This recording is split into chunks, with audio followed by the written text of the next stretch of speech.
Good afternoon, students. This class we are going to see about the distributed transactions. Distributed transaction is the process of updating the data on two or more systems. Here we say system is nothing but server. So if you want to update the data on a server, we can access the data only through objects. So distributed transaction is a way of accessing the objects on a server. The next is we are going to see about the properties of transaction. The properties of transaction is called as ACID properties. A stands for atomic, C stands for consistent, I stands for isolation, and D stands for durability. Atomic is if a transaction happens, it has to be seen as a single indivisible action. That is, either the transaction happens or it does not happen. If a transaction happens, we call that as commit. If it is not going to happen, we call that as abort. So we can say the atomic property as all or nothing. The next property is consistent. Here the system has to be same before and after a transaction takes place. That is, we call this as if the system has to be invariant. For example, the amount in all the account must tally before and after a transfer fund transaction takes place.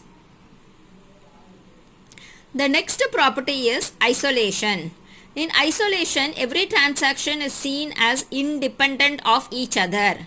That is, a transaction must affect the data without interfering the other concurrent transaction. That is, one transaction will not affect the value of other concurrent transaction. The fourth property is durability. According to this property, the data is not considered as lost. Any data that has been saved must be able to get back at the time of failures. So that has been written, a change made is permanent, such that it will remain even at the time of failures. See, to achieve the atomic property, which is the first property of the ACID property, in the transaction, one of the server is selected as a coordinator. Now this coordinator uses a protocol called as two-phase commit protocol to achieve the atomic property in transaction. So we will see a detailed explanation of this two-phase commit protocol in the coming session.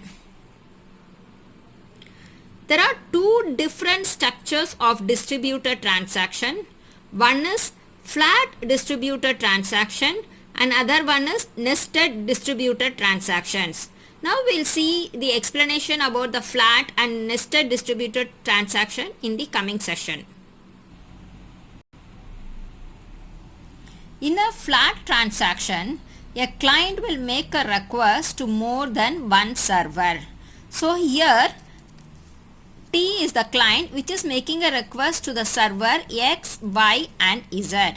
So the client T, because of this transaction, it is going to invoke the objects in the server X, Y and Z, which will, all these objects will respond back to the client.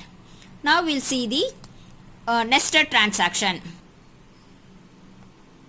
In nested transaction, the top level transaction can open sub transaction which can further open each sub transaction. See here in this diagram, transaction T is opening the sub transaction T1 and T2, and these two are taking place in the server X and Y respectively. Now these two transactions can work in a parallel or concurrent manner. Similarly, transaction T1 is opening the another two sub transaction T11 and T12, and this is taking place in the server M and N. Similarly, transaction T2 is opening the another sub transaction T21 and T22, and it is taking place in the server N and P. Now that four transactions T11, T12, T21 and T22 are work in the same level or in the concurrent level. Now we see a nested banking transaction example. Now here client T, client T, it is going to start 4 sub transaction T1, T2, T3 and T4. Now it is going to deposit an amount of $10 from account A to account C, and it is going to deposit an amount of $20 from account B to account D. So the first transaction is T1, where the account A is in the server X, and it is going to deposit amount of $10 A through the function A is the object, A point withdraw $10, and it is getting deposited to the account C using the object C dot deposit 10. And similarly an amount of $20 is going to be deposited to account D from account B. So we have to withdraw amount $20 using the object B and the function withdraw 20, and it is getting deposited to D dot deposit. D is the object and deposit is the function, and 20 is the amount. Now this 4 event is seen as a 4 different transactions, and every transaction will start with a statement open transaction, and it will end with a statement close transaction. So after opening the transaction, it is opening the sub transaction, open sub transaction A dot, A is the object, A dot the function 10, function withdraw for the amount 10, and the next is open sub transaction with the object B dot the function withdraw an amount of $20. Open sub transaction C dot, it is function is deposit an amount of $10, and open sub transaction D dot with the D is the object and the deposit is the function to the amount of $20.